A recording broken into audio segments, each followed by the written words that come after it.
in this project we're going to use Mod Podge, which is kind of like glue. It's white and it'll dry clear. We're going to use it as a mask. In art, a mask is when you block off part of a piece of artwork so paint or something else can't reach that part of the artwork.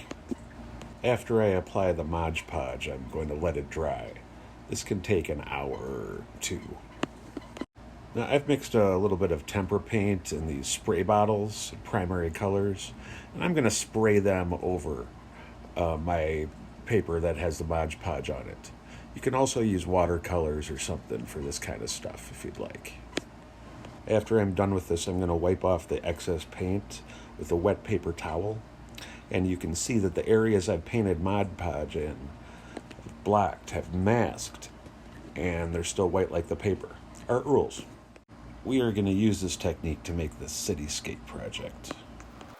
So the first thing I'm going to do is I'm going to design my city in pencil.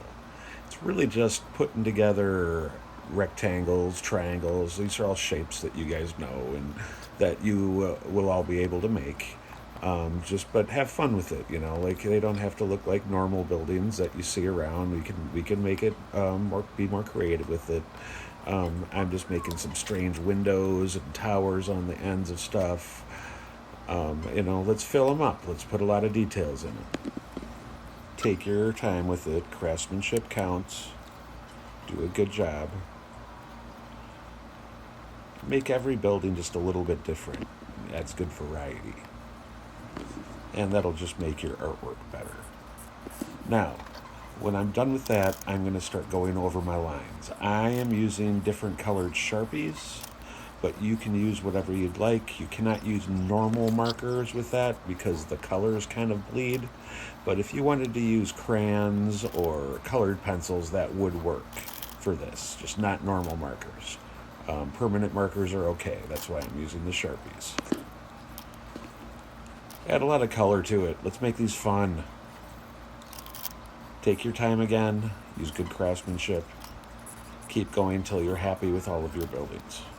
Remember, no great masterpiece was ever made by a lazy artist, so, try hard. Take your time, but, work at it. And I bet you'll be surprised at your city.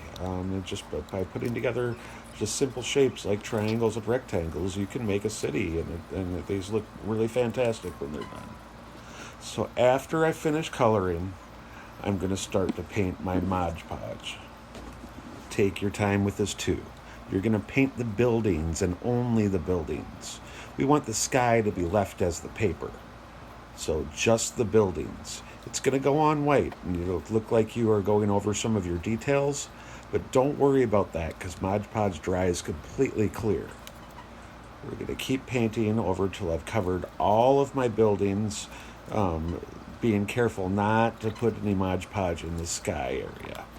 Now I'm going to let that dry for a couple hours and maybe even overnight. But once it's dry, I'm going to use my spray bottles.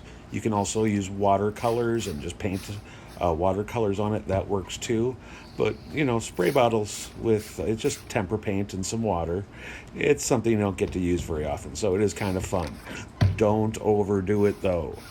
You want just a couple sprays of each colors and on different areas of the paper. I know you'll be tempted to just spray and spray and spray, but if you overdo it, you get this kind of brown, muddy color, and it just won't look as cool. So just a couple sprays of each color, and I bet you'll be happy with the results. So now, using a wet paper towel, I am going to wipe the excess paint off of my buildings. And you'll see, because I use the Mod Podge, it will all come off, because the Mod Podge has masked that part of the paper. And you will still see the paper as it would be if there was no spray on it.